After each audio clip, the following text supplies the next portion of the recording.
ইসলামের কোনো বিধান, কোরআনের কোনো বিধান নিয়ে ঠাট্টা মশকরা করে সবচেয়ে বেশি যারা করে তারা হচ্ছে এদেশের বাউল সমাজ।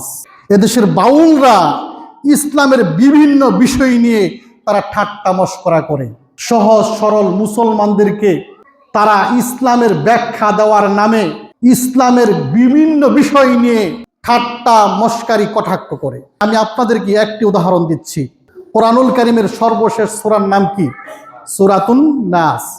এই সূরা নাস এবং সূরা ফালাক, এই দুই সূরা একজন মুসলমানের রক্ষা কবচ। এই দুই সূরা সকালে এবং সন্ধ্যায় মুসলমানরা পড়লে ওই মুসলমানের সামগ্রিক বিপদ আপদ থেকে মুক্তির জন্য এইটাই যথেষ্ট হয়ে যায়। এই সূরা নাস আল্লাহ সুবহানাহু ওয়া তাআলা শিক্ষা দিয়েছেন, কুল আউযু বিরাব্বিন নাস, হে নবী বলুন আমি মানুষের রবের কাছে আশ্রয় চাচ্ছি। মালিকিন নাস, মানুষের মালিকের কাছে আশ্রয় চাচ্ছি। ইলাহিন নাস, মানুষের মাবুদের কাছে আশ্রয় চাচ্ছি। মিন শাররিল ওয়াসওয়াসিল খান্নাস, ওই খন্নাস থেকে আশ্রয় চাচ্ছি। আল্লাযী ইউওয়াসওয়িসু ফি সুদুরিন নাস, যে মানুষের অন্তরের মধ্যে যে ঢুকে মানুষকে কুমন্ত্রণা দেয়। মিনাল জিন্নাতি ওয়ান নাস, জিন এবং মানুষের কুমন্ত্রণা থেকে আমি আশ্রয় চাচ্ছি। শিক্ষা দিলেন কে? অথচ এই সূরা নিয়ে বিকৃতি করে ঠাট্টা মশকরা করে ওই গানের অনুষ্ঠানে ঢুকিয়ে ওই বাউলরা গানের তালে তালে তারা বলে কুল আউযু বিরাব্বিন নাস। আমার বলতেও বুক কাঁপতেছে, আমার সাহসে কুলাচ্ছে না। সে বলছে রব্বে নাসে, মালিকিন নাস, মালিকে নাসে, ইলাহিন নাস, ইলাহে নাসে, অর্থাৎ মাবুদ নাসে। আল্লাহ যেহেতু নাসে, মালিক যেহেতু নাসে, মাবুদ যেহেতু নাসে, আল্লাহ নাকি সবাইকে নাচতে বলেছেন, মানে কি ড্যান্স করতে বলেছেন।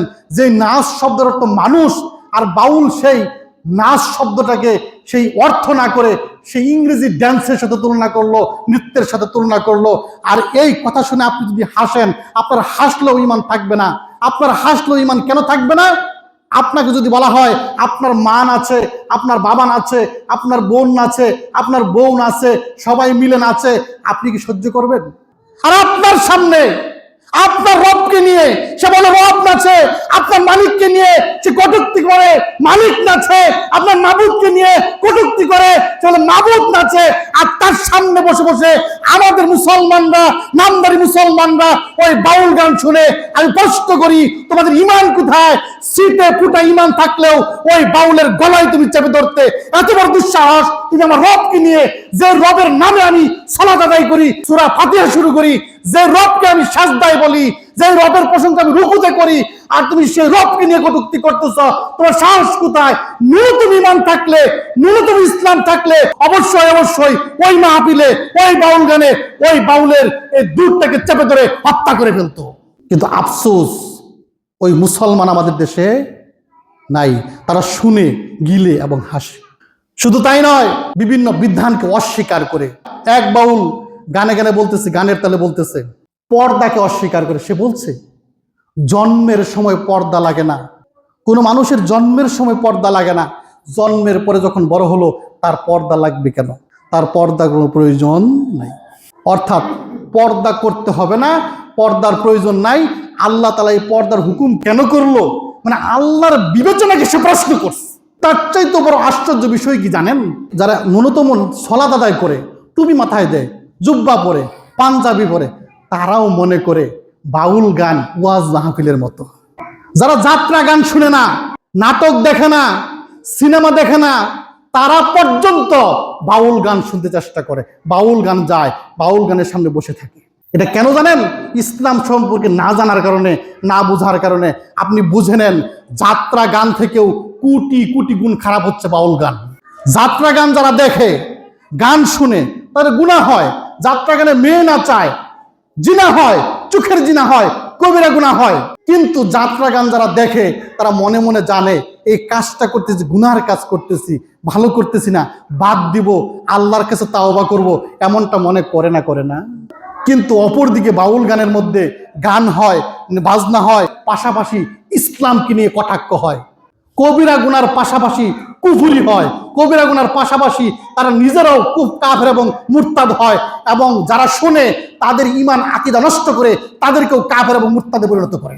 আমি লক্ষ্য করে দেখেছি, আমি গবেষণা করেছি, বাউল গানের সামনে মাগরিবের নামাজ পড়ে, এশার নামাজ পড়ে ওই বাউল গান শুনতে যায়। তারা মনে করে এটা ওয়াজ মাহফিলের মতো, অথচ এই বাউল গান হচ্ছে নিকৃষ্ট গান, যেখানে আল্লাহকে নিয়ে, নবীকে নিয়ে, কোরআনকে নিয়ে, তার সূরাকে নিয়ে কটাক্ষ করা হয়, অস্বীকার করা হয়, বিকৃত করা হয়, অপমান করা হয়।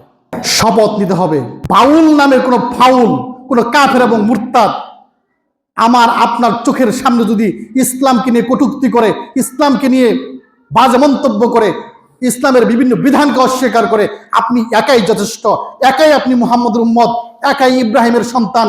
সেই ইব্রাহিমের সন্তান হিসেবে ইব্রাহিমের মতো আপনাকে প্রতিরোধ করতে হবে। বাউল গান আসলে কোনো গান না, বাউল গান নিজেই একটা ধর্ম। আল্লাহ তাআলা যা হারাম করেছে এই বাউলদের কাছে তা হালাল। এই বাউলরা মহিলাদের যে হায়াস নাফাসের যে রক্ত আছে এই রক্তটাকে পবিত্র মনে করে তারা এগুলো খায়।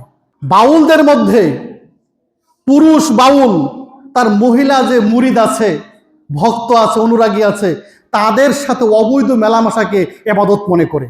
তাদের ওই সঙ্গিনীগুলো যাদের সাথে জিনা করে অহরহ, তাদেরকে তারা তাদের ভাষায় জায়নামাজ বলে। প্রত্যেকটা বাউল আপনি গবেষণা করে দেখবেন, এদের মধ্যে এত পরিমাণ অশ্লীলতা, এত পরিমাণ নোংরামি, মানে নোংরামির কোনো শেষ নাই, এত পরিমাণ নোংরামি করে। আমি বলি কোনটা জানেন? নোংরা ব্যক্তি ছাড়া, জিনাকার ব্যক্তি ছাড়া, নষ্ট ব্যক্তি ছাড়া ইসলাম সম্পর্কে কোনো ভদ্র মানুষ, কোনো ভালো মানুষ কটূক্তি করতে পারে না। আপনি খোঁজ নিয়ে দেখবেন, ইসলাম সম্পর্কে যে ব্যক্তি কটূক্তি করবে, ইসলাম সম্পর্কে যে বাড়াবাড়ি করবে, ইসলামকে নেগেটিভ মন্তব্য করবে, আপনি খোঁজ নিয়ে দেখবেন ওই ব্যক্তির চরিত্র অবশ্যই অবশ্যই খারাপ। কোনো ভালো চরিত্রের লোক ইসলামকে নিয়ে, আল্লাহকে নিয়ে কোনো গালমন্দ করতে পারে না। সবচেয়ে আশ্চর্যজনক বিষয় কি জানেন? এই বাউলরা ইসলাম নিয়ে কটূক্তি করে কোনো নামাজ রোজার ধার ধারে না, ইবাদত বন্দিগির ধার ধারে না, বরং ইবাদত থেকেও মানুষকে ফেরায়। অনেক অনেক সময় গানে গানে বলে যে মসজিদে যারা ইবাদত করতে যায় আল্লাহ কি মসজিদে বসে রয়েছে, গানে গানে বলে। মানে প্রকারান্তরে মানুষকে মসজিদ থেকে, ইসলাম থেকে, নামাজ থেকে তারা ফেরায়। কিন্তু আশ্চর্যের বিষয় হলো এর পরেও ওই বাউলরা নিজেদেরকে মুসলিম দাবি করে। এর চাইতে আশ্চর্যজনক বিষয় হলো শুধু তাই নয়, এর পরে ওই নষ্ট ভ্রষ্ট ওই কাফের এবং মুরতাদ বাউলরা নিজেদেরকে আল্লামা মনে করে, ওলি মনে করে। শুধু তাই নয়, অন্যান্য বাউলরা সবচেয়ে নষ্ট বাউলকে, সবচেয়ে বড় মুরতাদকে, সবচেয়ে বড় কাফের বাউলকে তারা গুরুজি মনে করে। তারা মনে করে সে সবচেয়ে বড় আল্লাহর ওলি। আজকে আমরা মুসলমানরা কোন পর্যায়ে চলে গিয়েছি! আফসোস, আপনার আশেপাশে কোনো জায়গায় কোনো বাউল গান যেন চলতে না পারে, আপনাকে সচেতন থাকতে হবে।